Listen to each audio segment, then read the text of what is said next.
Making timely decisions during a business transformation program. Let me start with an example. I worked for a manufacturing client that wanted to improve their operational effectiveness.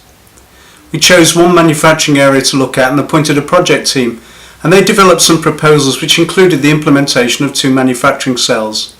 The proposals were approved and the team moved into implementation. We also appointed an implementation steering group which consisted of all the senior operational managers.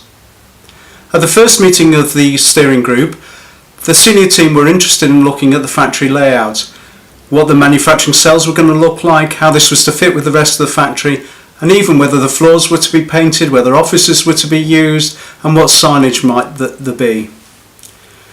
At the second meeting, my colleague suggested that it was time for them to think about the appointments of the team leaders so that these people could be involved in helping the implementation. He was told that they knew who they wanted to appoint, these were straightforward decisions and they would happen when the time was needed. This pattern repeated itself up to the 7th weekly meeting. And at this meeting my colleague decided to put his foot down and insist that they move to appointing these 2 team leaders. It was at this point that they found that things were more complicated. Firstly, they wanted to replicate this cell structure across the whole of the factory another 10 to 20 times, and so therefore the job role had to be agreed for the whole of the factory. Secondly, the use of team leaders would lead to a delayering in the existing supervisory structure and possibly redundancies. So they needed to go for an internal recruitment process and not just appoint people. Thirdly, that recruitment process had to be put in place, and in all they lost 8 weeks on top of the original 7 weeks.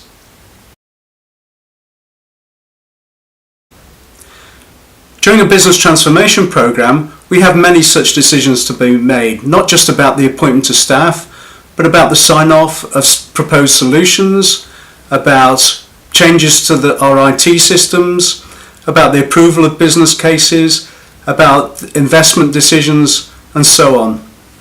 These decisions are never straightforward decisions which are made at a single point in time.